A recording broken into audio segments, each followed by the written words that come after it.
The massive alien ship appeared at the edge of Earth's solar system on a Tuesday morning. It hung there, silent and watchful, its dark metal surface reflecting the distant sun. For 3 days, it did nothing but observe. Earth's governments scrambled. To respond, militaries went on high alert, and civilians looked to the sky with a mixture of fear and wonder. Dr. Jun Kim sat in his office at the International Space Agency, staring at the images of the alien vessel. As Earth's leading expert on possible alien life, he had spent his career preparing for this moment. Yet now that it had arrived, he felt strangely calm. Dr. Kim, his assistant called from the doorway. "The Secretary General is on the line. They want you in New York immediately." 2 days later, Jun found himself aboard the first human shuttle approaching the alien vessel. With him were 5 other scientists, 2 diplomats, and 3 military officers. No one spoke much during the journey. What could one say when heading toward humanity's first contact with an alien civilization? The shuttle docked with surprising ease, as if the aliens had made their systems compatible with Earth technology. When the airlock opened, Jun took a deep breath of what turned out to be perfectly breathable air. The aliens called themselves the Tylons. They stood taller than humans, with slender bodies covered in smooth, pale skin that seemed to shimmer under the lights. Their eyes were large and entirely black, set in narrow faces with small mouths and no visible ears. "We welcome Earth's representatives," said the one who introduced itself as Ambassador Malar. Its voice came not from its mouth but seemed to form directly in Jun's mind. "We have observed your world for some time and believe the moment for contact has arrived." The human delegation was led to a large circular room where several Talons waited. Screens showing images of Earth, its cities, forests, oceans, and people lined the walls. The lead Talon, who introduced itself as Chief Scientist Orcs, seemed particularly interested in Jun's work on evolutionary biology. "Your species evolved as persistence hunters," Orcs remarked while showing Jun their research facilities. "Most peculiar. Most species in the galaxy evolved as either apex predators with overwhelming strength or as prey with exceptional defensive capabilities." Jun nodded. "Humans aren't the strongest or fastest, but we can outlast almost any animal through endurance and determination." "Fascinating," said Orcs, its large black eyes studying Jun carefully. "You lack natural weapons, yet you have dominated your planet." Over the next weeks, as humanity celebrated first contact and negotiations for cultural exchange began, Jun spent much of his time aboard the Talon vessel. He was given access to their biological database containing information on thousands of alien species. The Talons seemed eager to share their knowledge. "The galaxy is full of life," Orcs explained. "Some peaceful, some not. We Talons are researchers and diplomats. We seek knowledge and understanding." "And what about Earth? What interest do you have in us?" Jun asked. "Your species is unique in many ways," Orcs replied. "Your adaptability is remarkable. You can live in almost any environment, eat almost any food, and survive conditions that would kill most species. This makes you valuable." Jun wasn't sure he liked how Orcs said valuable. Back on Earth, the news of peaceful first contact had calmed initial fears. The Talons shared some basic technologies, more efficient solar panels, better water filtration systems, as gestures of goodwill. They requested little in return, only permission to continue studying Earth and its diverse ecosystem. 3 months. After first contact, Jun was working late in his temporary lab aboard the Talon ship when he noticed something strange. A section of the vessel he hadn't seen before was suddenly accessible. Curious, he walked down the unfamiliar corridor until he heard voices. Not the gentle mental communication of the Tylons, but harsh, growling sounds. Peering through a partially open doorway, Jun saw something that made his blood run cold. Orcs and Malar stood before a large screen showing another alien species. These creatures were nothing like the peaceful Talons. They were massive, reptilian beings with powerful bodies covered in natural armor. Their faces featured multiple eyes and jaws filled with sharp teeth. They moved with the confident grace of natural predators. The human world will make an excellent hunting ground, Orcs was saying. They have no natural defenses against your weapons, and their military technology is primitive compared to yours. The reptilian alien made a sound that might have been laughter. They sound barely worth the effort. We seek challenge in our hunts. Do not underestimate them, Malar cautioned. They are remarkably resilient and adaptable. Their history is filled with warfare. They might provide more sport than you expect. We shall see, the reptilian replied. Prepare them as agreed. We will arrive when the planet's northern hemisphere enters its winter cycle. Cold makes the prey slower. June backed away, his heart pounding. The Talons weren't peaceful researchers. They were scouts for hunters. Earth wasn't being welcomed into a galactic community. It was being prepared as a game preserve. He needed to warn Earth, but how? The shuttle wasn't scheduled to return for 3 more days, and he had no way to send a message without the Talons knowing. That night, June couldn't sleep.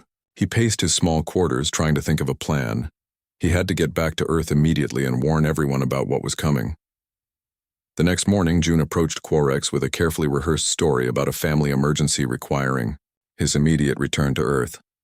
The Talon studied him silently for a long moment. Of course, Dr. Kim, Orcs finally said. We understand the importance of family bonds to humans. A shuttle will be prepared for your return journey. 3 hours later, June was heading back to Earth, clutching a data drive he had secretly filled with everything he could access about both the Talons and the reptilian hunters they called the Virex. He didn't know if the Talons suspected what he had discovered, but they had let him leave too easily for comfort. As Earth grew larger, in the shuttle's viewport, June tried to organize his thoughts.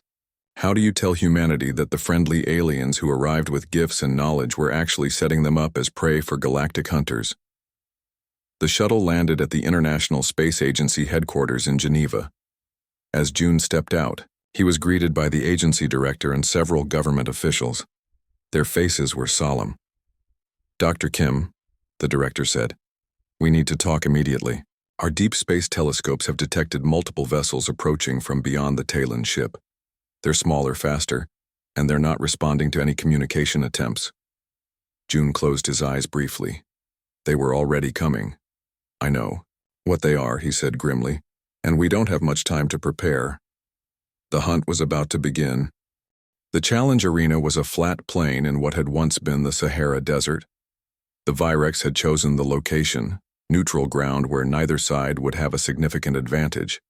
A massive circular platform had been constructed overnight, using technology beyond human understanding. Choi stood with the other 29 human champions watching as the Virex ships descended from the sky. Each champion wore the specialized impact gloves developed by Jin Kang's team and lightweight armor that offered protection without restricting movement. Remember your training, General Minho told them before taking his place in the observation area. Remember what you fight for. The Virex champions emerged from their ships. 30 elite hunters, each standing over 3 meters tall, their bodies covered in natural armor enhanced by technology. Their leader stepped forward, its multiple yellow eyes scanning the human fighters with what seemed like contempt. Prey challenges hunters, it said, its harsh voice amplified for all to hear. This defies the natural order. But we accept, to restore balance. The terms are simple. Combat until surrender or death. If prey wins, hunters depart. If hunters win, all prey belongs to us. Humanity had no choice but to accept these terms. The alternative was extinction. The combat began with individual matches, 1 human against 1 Virex. Day was selected for the 5th match, facing an elite hunter that towered over him. As they circled each other on the platform, Day recalled everything he had learned. The Virex moved with predatory grace, confident in its superiority. It carried no weapons. This was to be hand-to-hand combat, testing natural abilities rather than technology. Small prey, the Virex taunted. Weak prey. Day didn't respond. He focused on the aliens' movements, looking for the opening Jin had taught them to watch for. The slight shift of weight, the momentary exposure of sensitive areas beneath the armored plates. The Virex struck first, its clawed hand slashing at Day's head with blinding speed. But Day had been expecting this. He ducked under the attack and moved inside the alien's reach, a dangerous position, but the only one that would work for his counter. With all his strength, enhanced by months of training and the specialized gloves, Day delivered an open-handed slap to the underside of the Virex's jaw, one of the few areas not covered by its face shield. The effect was immediate. The mighty hunter staggered backward, its nervous system overwhelmed by pain signals. Day didn't hesitate. He pressed his advantage, delivering a series of precisely targeted slaps to other vulnerable areas Jin had identified, points where the armor plates connected, leaving nerve clusters exposed. The Virex tried to counter, but each blow from Day sent fresh waves of pain through its hypersensitive nervous system. Finally, unable to withstand what to a human would be merely uncomfortable, the elite hunter collapsed to its knees. "Surrender!" Day demanded. For a moment, the massive alien seemed frozen in indecision. Then, to the astonishment of everyone watching, it lowered its head in submission. "I surrender," it growled. A cheer went up from the human observers. First, blood to humanity. The remaining matches followed similar patterns. The human champions had been selected for their mastery of the slapping technique and their understanding of Virex vulnerabilities. They fought with the desperate courage of a species fighting for survival. Not all humans won their matches. The elites were formidable opponents, and 7 human champions fell to their superior strength and speed. But by the end of the individual contests, humans led 23-7. The final phase of the challenge was team combat, all remaining champions on both sides fighting together. 23 humans against 23 Virex elites. What followed was a battle that would be remembered in human history forever. The humans fought with perfect coordination, protecting each other and targeting the aliens' weaknesses with precision. The Virex, unused to prey that fought back so effectively, struggled to adapt their hunting tactics to true combat. One by one, the mighty hunters fell, overwhelmed not by superior strength or technology, but by the simple, devastating effectiveness of the human slap against their hypersensitive nervous systems. When the last elite surrendered, silence fell over the arena. The remaining human champions, 15 of them, including Day and Lisa, stood bloodied but unbowed before their defeated opponents. The Virex High Commander approached General Minho at the observation platform. Its massive form seemed somehow diminished by the unexpected outcome of the challenge. "Terms honored," it said reluctantly. "Hunters, depart. And never return," Minho added firmly. "Earth is not your hunting ground." The Virex commander made the clicking sound that passed for laughter among its kind. "No, not hunting ground, respected territory, prey that defeats hunters. No longer prey." Within 3 days, the Virex ships began leaving Earth's orbit. Their great hunt had failed, but according to their code, they departed with honor satisfied. They had tested humanity and found it worthy. As the last hunter ships disappeared from Earth's skies, celebrations broke out across the planet. After nearly a year of terror and fighting, the invasion was over. Humanity had survived, but the story was far from over. 1 month after the Virex departure, new ships appeared in Earth's orbit. Unlike the dark, predatory vessels of the hunters, these ships were sleek and elegant, the returned vessels of the Talons who had betrayed Earth to the hunters. A single shuttle descended to the rebuilt International Space Agency headquarters in Geneva. From it emerged Ambassador Malar, the Talon who had first welcomed human representatives aboard their ship a year earlier. President Yoona Kim, elected by the Emergency Global Council to lead Earth's recovery efforts, met the alien with cold formality. Behind her stood General Minho, Jin Kang, Ju Huang, and Dai Choi, heroes of the resistance who now served as humanity's representatives to whatever lay beyond Earth. "We come in peace," Malar began. "Like last time," Yoona interrupted, her voice steel. "Before you sold us to the Virex as hunting prey?" The Talon had the grace to look uncomfortable. "We must apologize," it admitted. The test was not sanctioned by the Galactic Council, but the results have earned humanity immediate consideration for full council membership. Test? Jin asked, stepping forward. You call the deaths of millions a test? Many species face trials before joining the galactic community, Malar explained. Few pass as dramatically as humans. The Virex have hunted across 1,000 worlds. Never before have they been defeated by slaps. The human representatives exchanged glances, absorbing this information. The Galactic Council sent us to formally invite Earth to join the interstellar community. Malar continued. Your species has proven itself worthy of a place among the stars. President Yuna's expression remained cold. And if we refuse? If we decide we want nothing to do with a community that allowed the slaughter of our people as a test? That is your right, Malar acknowledged.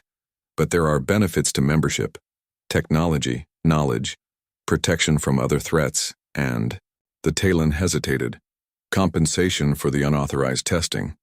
For several tense moments, no one spoke. Then Day stepped forward. You know what I think? He said, looking directly at the Talon. I think you're afraid of us now. I think word has spread about what happened here. About how humans defeated the galaxy's most feared predators with our bare hands. Malar's large black eyes blinked slowly. There is concern and respect. Your species has demonstrated qualities rarely seen in the galaxy. Damn right we have, Day agreed. So here's what's going to happen. We'll consider joining your council, but on our terms. Earth will be recognized as a sovereign power, not some junior member grateful for admission. The Talons will provide full reparations for their betrayal, and the galaxy will acknowledge that humans are not to be underestimated again. The negotiations that followed lasted weeks, but in the end, Earth got everything Day had demanded, and more. The Talons provided advanced technology to help rebuild human civilization. The Galactic Council formally recognized Earth's sovereignty and offered protection from future threats. And throughout the galaxy, word spread of the species that had defeated the Virex with slaps. Videos of the challenge fights became the most watched entertainment across 12 worlds. Demonstrations of human pain endurance, childbirth, tattoos, sports injuries, even just eating spicy foods, fascinated alien viewers who could barely comprehend such resilience. Jin Kang and his research team discovered that humanity's unique relationship with pain made them ideally suited for roles throughout the galaxy previously considered too demanding for lesser species. Human diplomats, explorers, and peacekeepers became highly valued for their ability to function in environments that other species found unbearable. 1 year after the final Virex hunter left Earth, a new ship prepared to depart from the rebuilt International Space Agency launch facility. This vessel, built with a combination of human ingenuity and alien technology, would carry Earth's first official delegation to the Galactic Council. Day Choi, now serving as Earth's ambassador to galactic affairs, stood at the viewing window, watching as final preparations were made for launch. Nervous, asked Jin, who would be traveling as the delegation's scientific advisor. A little, Day admitted. A year ago I was a construction worker. Now I'm representing Earth to a... Jin Kang had never wanted to be a hero. All his life he had been happiest in his laboratory, studying the mysteries of how living things worked. When the Virex invasion began, he had been halfway through analyzing cell samples from deep sea creatures, looking for ways to improve human medicine. Now, 3 months into the invasion, Jin was working in an underground laboratory beneath the ruins of Seoul. The facility had once been a government research center. Now it was one of humanity's last hopes. Dr. Kang called his assistant, an older woman who had once been a university professor. The military team has returned with the samples. Jin looked up from his microscope. His eyes were red from lack of sleep, his face thin from too many missed meals. They got them? Actual Virex tissue samples? The assistant nodded. 2 soldiers died getting them, but yes. They recovered samples from a Virex killed in an airstrike. The samples arrived in a sealed container, scales, muscle tissue, and what appeared to be neural tissue from the alien hunter. Jin's hands trembled slightly as he prepared to examine them. This was the first time scientists had access to actual, Virex biological material. For 3 days, Jin barely left his laboratory. He tested the samples in every way possible, comparing them to the database of Earth life and the limited information on alien biology that the Talons had shared before. Their betrayal. On the 4th day, bleary-eyed and running on nothing but determination and instant coffee, Jin made his discovery. "It's their nervous system," he mumbled, staring at the results on his screen. Then louder, "It's their nervous system." His assistant rushed over. "What is?" "Their weakness," Jin said, pointing to the screen. "Look at the structure of their neural pathways. Their pain receptors are hypersensitive." "What does that mean?" asked the assistant. "It means they feel pain much more intensely than we do," Jin explained, excitement building in his voice. "They evolved as apex predators who never needed to develop pain tolerance. Their nervous system amplifies pain signals rather than suppressing them like ours do." The assistant frowned. "But we've shot them, bombed them. They keep coming." "Yes, but those are injuries their bodies are armored against," Jin said. "Their scales and natural armor protect them from puncture and explosive damage. But what about other types of pain? Pain their evolutionary history never prepared them for." Jin quickly composed a report and sent it to the Emergency Global Scientific Council. Within hours, scientists around the world were reviewing his findings and adding their own observations. Meanwhile, in the ruins of what had once been Manhattan, a group of survivors huddled in the underground levels of a partially collapsed skyscraper. Among them was Dae Choi, who before the invasion had been many things: a construction worker, a volunteer firefighter, and once, briefly, a champion in the niche sport of competitive slap fighting. Dae had never thought his unusual skill would be useful for anything beyond winning bar bets. Now he was one of the group's scouts, moving through the ruins to find food and supplies while avoiding the Virex hunters. On this day, Dae was returning from a successful scavenging trip, his backpack full of canned food from an abandoned grocery store. He moved carefully through the broken city, staying in shadows and using the techniques the group had developed to avoid the hunters' detection. He was less than a block from safety when he heard it, the distinctive clicking sound that the Virex made when communicating with each other. Dae froze, pressing himself against a crumbling wall. Too late. A shimmer in the air moved toward him, and then the hunter appeared, its camouflage technology deactivating to reveal its full, terrifying form. It stood nearly 3 meters tall, its yellow eyes fixed on Dae with predatory interest. "Run, little prey?" the Virex asked in its rough approximation of English. Dae knew running was pointless. The hunter was too fast, too strong. But maybe he could distract it long enough for the others to hide. "No," Dae said, dropping his backpack and stepping forward. "Fight." The Virex made that clicking sound again. Laughter, Dae had learned. It found his defiance amusing. "What weapon, human?" it asked, gesturing to Dae's empty hands. Dae had no answer. He had no weapons. All he had was his training, his strength, and his desperate desire to protect the others. The Virex moved closer, clearly enjoying Dae's fear. It reached out one clawed hand, perhaps intending to grab him before delivering the killing blow. That's when Dae acted. With all the strength and technique developed through years of competitive slapping, he swung his open palm and connected with the side of the Virex's face with a resounding crack. What happened next astonished him. The Virex didn't laugh. It didn't counterattack. Instead, it collapsed to the ground, writhing in what appeared to be excruciating pain. Its multiple eyes rolled back, and it made a high-pitched keening sound unlike anything Dae had heard before. Dae stood frozen in shock. He had just taken down a Virex hunter, with a slap. The alien continued thrashing on the ground, its claws scratching at the spot where Dae had struck it. Green fluid leaked from its eyes and mouth. After nearly a minute of this, the Virex went. Still, Dae approached cautiously, still not believing what had happened. The hunter was dead or unconscious. He couldn't tell which and wasn't going to check too closely. He grabbed his backpack and ran back to the shelter. "You did what?" asked the group's leader when Day told his story, breathless and still shaking from adrenaline. "I slapped it," Day repeated, "right across the face, and it just went down, screaming like I'd done something terrible to it." No one believed him until 3 days later when another hunting party entered their area.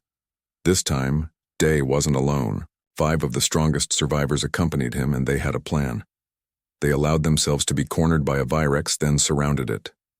Before it could use its weapons, they attacked, not with guns or knives, but with open-handed slaps to its face and head. The effect was immediate and dramatic. The mighty hunter collapsed, its nervous system overwhelmed by pain signals. While it was incapacitated, they took its weapons and, following Day's example from the first encounter, continued slapping it until it stopped moving. Word of this discovery spread quickly through the survivor networks. At first it seemed too ridiculous to be true. The fearsome aliens that had conquered Earth's militaries could be defeated by slaps? But as more survivors tried the technique and reported success, the truth became clear. The Virex, for all their strength and technology, had a critical weakness. Their hypersensitive pain receptors made them vulnerable to certain types of impact that humans could easily deliver. In his underground laboratory, Jin Kang received reports of these encounters and immediately connected them to his research. "It makes perfect sense," he explained to the Emergency Global Scientific Council during a secure video conference. The Virex evolved as apex predators on their homeworld. They never experienced predation pressure, so they never needed to develop pain tolerance. Meanwhile, he continued, humans evolved as persistence hunters who regularly experienced pain as part of our survival strategy. Childbirth, broken bones, exhaustion. Our species has adapted to endure pain that would incapacitate other species, so a slap that would sting a human briefly causes neural overload in a Virex, Jin finished. Their nervous systems can't handle it. It's like connecting a power station directly to a light bulb. The system gets overwhelmed and shuts down. The implications were enormous. Humanity had found a weapon that required no special technology, no rare materials, and no complex training. Anyone with 2 functioning arms could potentially defend themselves against the galaxy's most feared predators. Within days, Jin's laboratory was working on enhancing this advantage. They developed simple, weighted gloves that maximized the impact of a slap without causing damage to human hands. They mapped the most sensitive areas of Virex anatomy. They created training programs to teach proper slapping technique for maximum effect. As Jin worked through the night on these developments, he allowed himself to feel something he hadn't felt since the invasion began. Hope. Humanity wasn't helpless, prey anymore. The hunters were about to become the hunted. Commander Han Li floated in the observation module of the International Space Station, his eyes fixed on Earth below. After 20 years in space, he thought he had seen everything. He was wrong. "Commander, we have multiple unidentified objects entering Earth's atmosphere," reported his communications officer. "They're small, fast, and using some kind of stealth technology. Ground control can barely track them." Han pushed himself to the main control room where screens showed the objects' descent paths. They weren't falling randomly. They were targeting specific locations across the globe. "Get me a direct line to command," Han ordered. "And prepare the emergency protocols." Before anyone could respond, the station's alarms blared. A new object had appeared, much closer than the others. It was heading straight for them. "Brace for impact," Han shouted. But the impact never came. Instead, the airlock alarm sounded. Something was docking with the station. Han grabbed the emergency weapon locker's pistol, a simple gun that would normally be used only in the most extreme emergency. Now, as the airlock began to cycle open without authorization, he felt grateful for the weapon. The creature that stepped through the airlock was straight from a nightmare. Standing nearly 3 meters tall, its body was covered in dark scales and natural armor. Its face held multiple yellow eyes and a jaw filled with teeth like knives. It wore what appeared to be technological armor and carried a weapon unlike anything Han had ever seen. The creature looked at the humans, its head tilting slightly as if curious. Then it raised its weapon. Han fired his pistol. The bullets hit the creature but bounced off its armor. The alien made a sound that might have been laughter. Then it fired its own weapon. 3 crew members vanished in flashes of light, not even leaving ashes behind. The creature moved with shocking speed for its size, grabbing a 4th crew member by the throat. Han watched in horror as the alien examined the terrified woman like a scientist might study an insect, before casually breaking her neck and dropping her body to the floor. "Run!" Han yelled to the remaining crew. "Emergency escape pods now!" As his people fled, Han fired again, aiming for the creature's eyes. 1 bullet found its mark, and the alien roared in pain. It turned its full attention to Han, its injured eye leaking a greenish fluid. Han knew he wouldn't survive, but if he could buy his crew time to escape, his death would mean something. He charged the creature, firing until his gun was empty.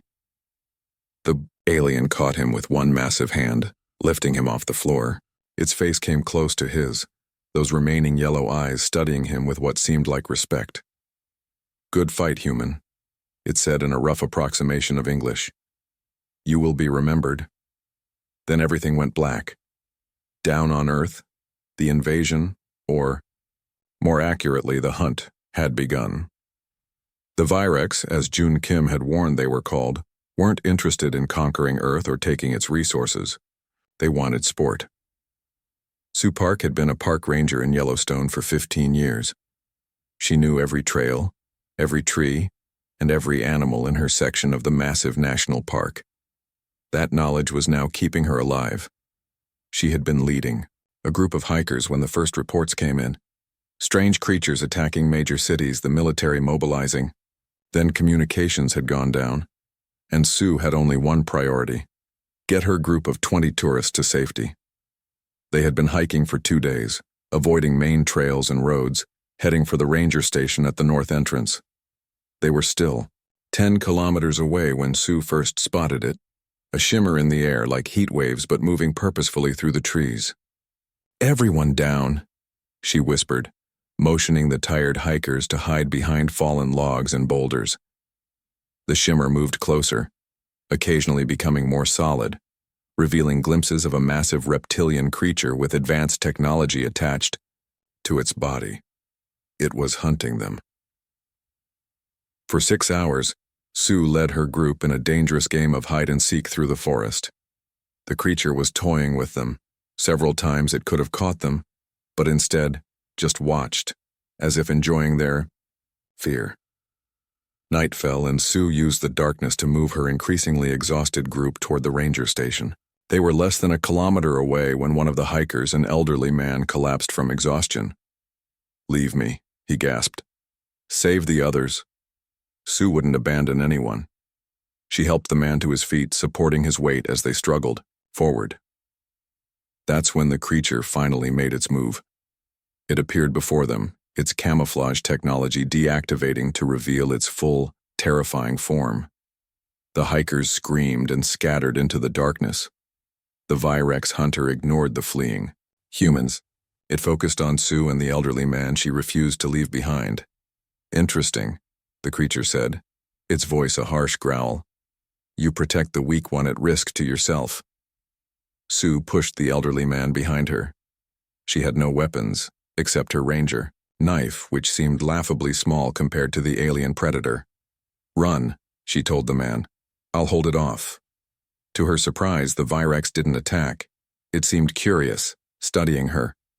"You know you cannot win," it said, "yet you stand and fight." Why? "Because that's what humans do," Sue replied, gripping her knife tightly. The Virex made a sound that might have been laughter. "Your species intrigues me. I will give you something rarely offered in a hunt. A head start. Run, human. Make this hunt worthy of remembering."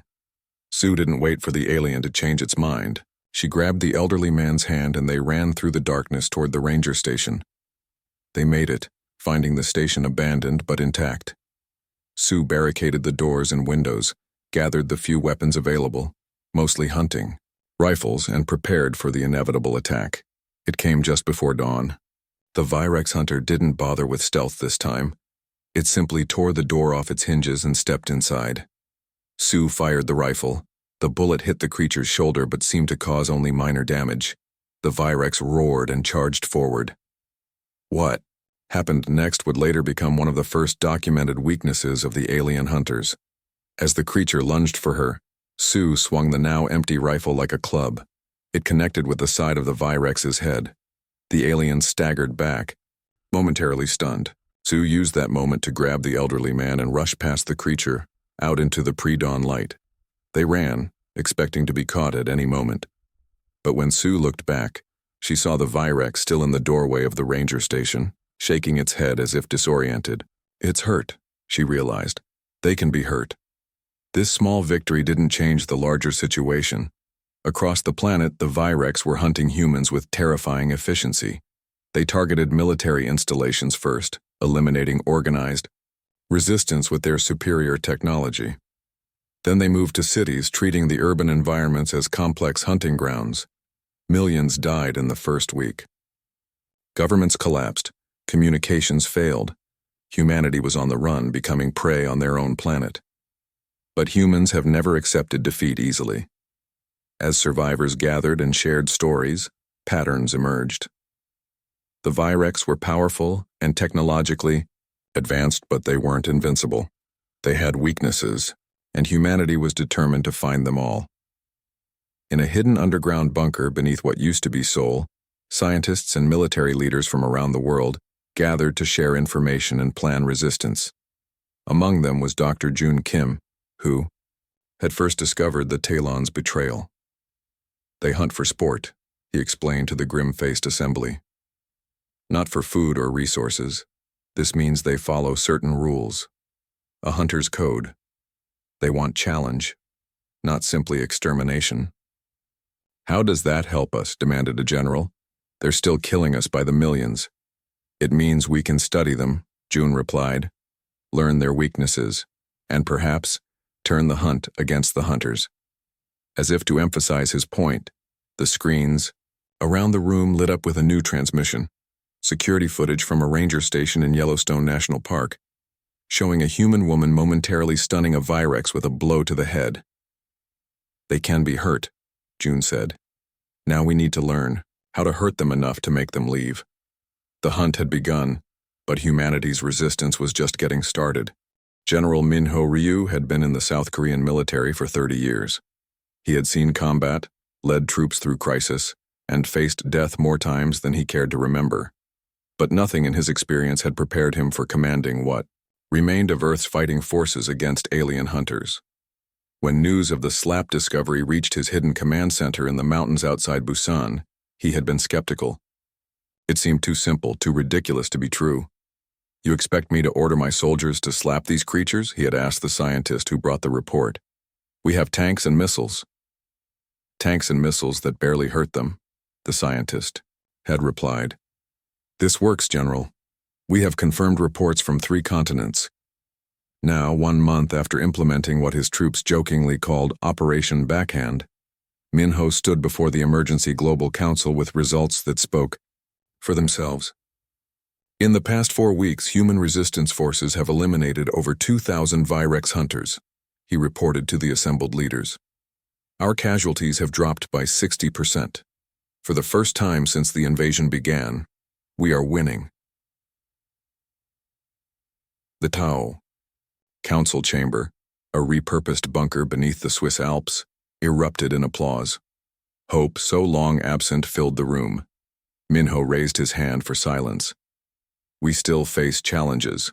The Virex are adapting, developing face shields and new tactics, but we are adapting faster. Dr. Jin Kang's team has developed enhanced slapping techniques and equipment that remain effective despite Virex countermeasures. Jin, sitting at the back of the room, nodded in acknowledgement. His team had worked tirelessly to improve humanity's new weapon. The simple slap had evolved into a sophisticated combat technique. Special forces now wore impact gloves designed to maximize neural disruption while protecting human hands. Training programs taught the most effective striking patterns to bypass Virex defenses. After the meeting, Minho approached Jin. Your discovery changed everything, the general said. But the Virex High Command has noticed. They're sending reinforcements, bigger hunters with better equipment. We need more than just slapping techniques to win this war. Jin nodded. My team is working with Dr. Zhu Huang on psychological warfare tactics. The Virex don't just have physical weaknesses, they have mental ones too.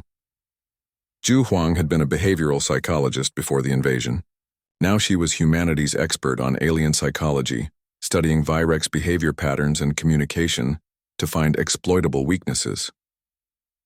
They can't comprehend our pain tolerance, Zhu explained when she joined the conversation.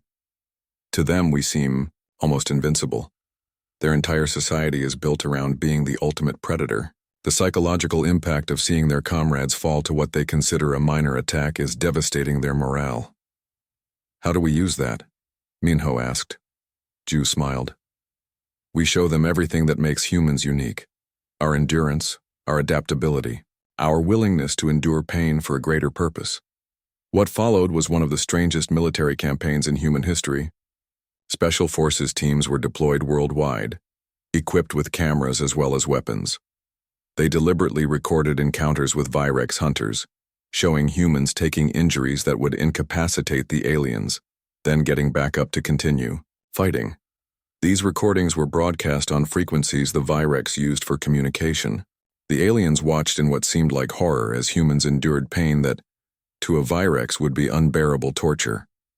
Videos of human activities that involved pain tolerance, childbirth, tattoos, sports injuries, even eating spicy foods, were included in the broadcasts. To the Virex, these ordinary human experiences seemed like impossible feats of endurance. The psychological warfare worked. Virex hunters became hesitant, unsure. Some refused to engage with humans at all, retreating rather than facing what they now viewed as unnaturally resilient prey. Meanwhile, on the ground, the resistance grew stronger. In what remained of New York City, Dae Choi, the man who had discovered the slapping technique, now led a specialized combat unit. They moved through the ruins of Manhattan hunting the hunters. Remember, aim for the neural clusters, Dae instructed his team as they prepared to ambush a Virex patrol. 2-person teams, 1 distraction, 1 striker. No hesitation. His team, 20 survivors who had trained relentlessly in his techniques, nodded grimly. Among them was Lisa Chen, a former nurse who had lost her family in the initial invasion. I still can't believe this works, Lisa whispered as they moved into position. It feels like we're in a cartoon. Dae smiled slightly. Sometimes the simplest solution is the right one. Ready? The ambush went perfectly. Dae's team disabled 5 Virex hunters without a single human casualty. They collected the aliens' weapons and equipment, technology that human scientists were slowly learning to understand and replicate. As they headed back to their base, Dae received an emergency communication from General Minho.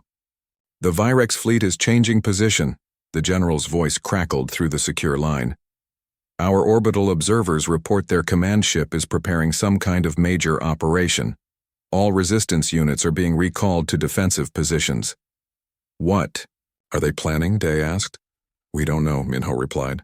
But Dr. Huang thinks it might be their final attempt to regain control of the hunt. They can't accept being defeated by what they see as inferior prey. The Virex response came 3 days later.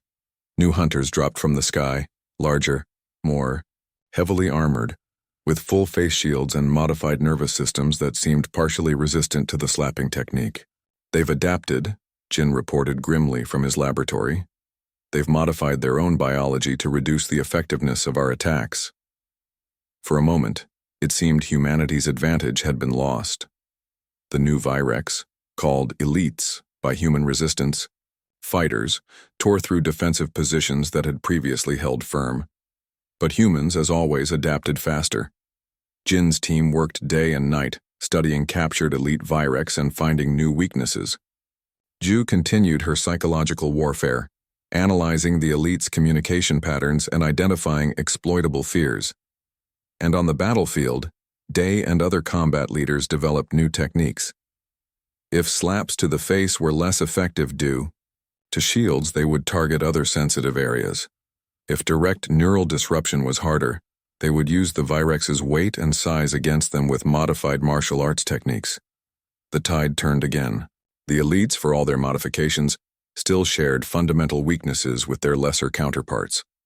They still couldn't comprehend or match human adaptability and endurance. 6 months after the invasion began, humanity wasn't just surviving, it was winning. Virex hunters were being driven back worldwide. Their dropships stopped delivering reinforcements. Their communication networks fell silent in more and more regions. In his command center, General Minho studied the global situation. Map with cautious optimism. They're retreating, he told his assembled commanders, pulling back to defensive positions around their larger ships. Are they giving up? Asked one of his officers. I don't think so, replied Zhu Huang, who had joined the military briefing. Based on their communication patterns, they're regrouping. Their hunting code requires them to acknowledge when prey proves too difficult to hunt, but it doesn't require them to leave entirely. So what's next? Minho asked. Zhu studied the data on her tablet. I believe they're preparing for a formal challenge. Their hunting culture includes ritualized combat when normal hunting methods fail. They want to restore their honor by defeating humanity's champions in direct combat.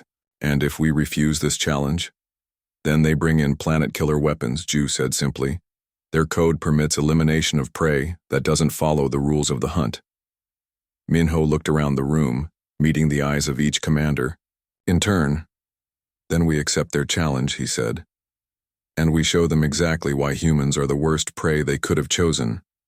The resistance was no longer just fighting for survival. They were fighting to end the hunt once and for all and to